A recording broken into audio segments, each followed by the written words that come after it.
Breaking చూస్తున్నాం. విజయనగరం పేలుళ్ల కేసుల్లో మరింత దూకుడు పెంచారు ఎన్ఐఏ అధికారులు. నిందితులు సిరాజ్, సమీర్ను 4వ రోజు అన్ని కోణాల్లో విచారించనున్నారు. ఈ కుట్రలో విశాఖకు చెందిన రిటైర్డ్ రెవెన్యూ అధికారి పాత్ర ఉన్నట్లు అధికారుల దృష్టికి రావడంతో ఆ కోణంలోనూ ఆరా తీస్తున్నారు. తెలంగాణ, ఏపీ, కర్ణాటక, మహారాష్ట్రకు చెందిన 12 మంది గ్రూపులుగా ఉన్నట్లు గుర్తించారు.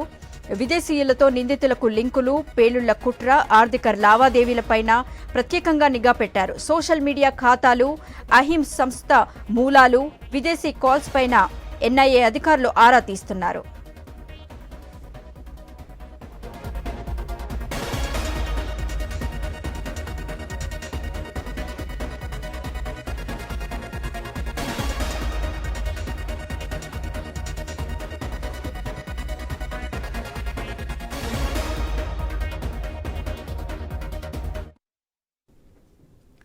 ఇక దీనిపై మరింత సమాచారం మా ప్రతినిధి రమేష్ ఫోన్ లైన్ లో అందిస్తారు. రమేష్, చెప్పండి, దర్యాప్తు ఎలా కొనసాగుతోంది?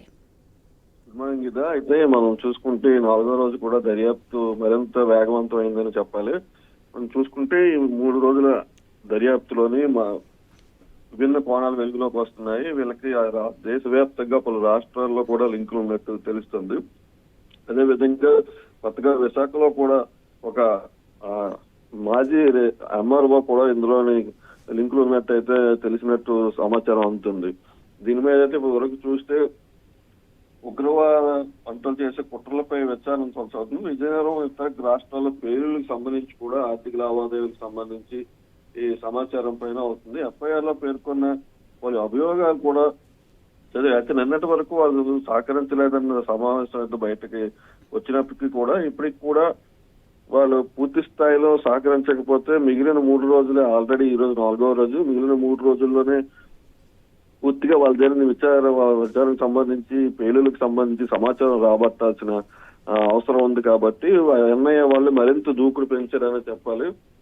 అయితే ఇప్పటికే ఢిల్లీ నుంచి కూడా ప్రత్యేక అధికారులు ఇక్కడికి చేరుకున్నట్టయితే మనకు సమాచారం ఉంది. ఏది ఏమైనా సరే ఈ మిగిలిన 3 రోజుల్లోని ఈ రోజు రేపు కీలకం కానుందని చెప్పాలి.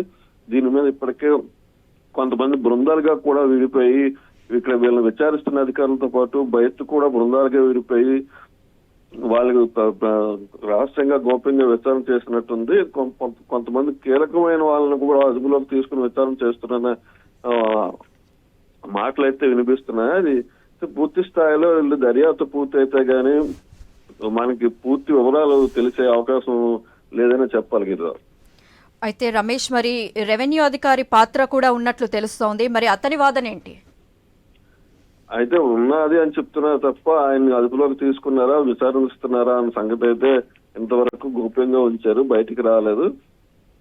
పూర్తిసారి విశాఖకు చెందిన రెవెన్యూ అధికారి ఉన్నారని తెలుస్తుంది. అయితే ఇది చాలా దారుణమైన చెప్పాలి. ఒక రకంగా చూసుకుంటే ఇతను సిరాజ్ తండ్రి ఏఎస్ఐ, అన్న పోలీసు, అదేవిధంగా ఇప్పుడు కొత్తగా పేరు వచ్చింది, ఆయన కూడా మాజీ ఎంఆర్ఓ అంటున్నారు. ఇటువంటి అధికారులు, ఇటువంటి ప్రభుత్వ ఉద్యోగుల్లో ఉన్న అధికారులు కూడా ఈ ఉగ్రముఖంలో లింకుల్లో ఉన్నారంటే ఒక్కసారిగా ఉలిక్కిపడాల్సిన అవసరం వస్తుంది. ఇది ముమ్మాటికి క్షమించడం నేరంగా చెప్పొచ్చు. పూర్తి స్థాయిలో అతని గురించి తెలిస్తే మాత్రం కఠినంగా శిక్షలు ఉంటాయి అన్నది అర్థమవుతుంది. గీత, థ్యాంక్ యూ రమేష్.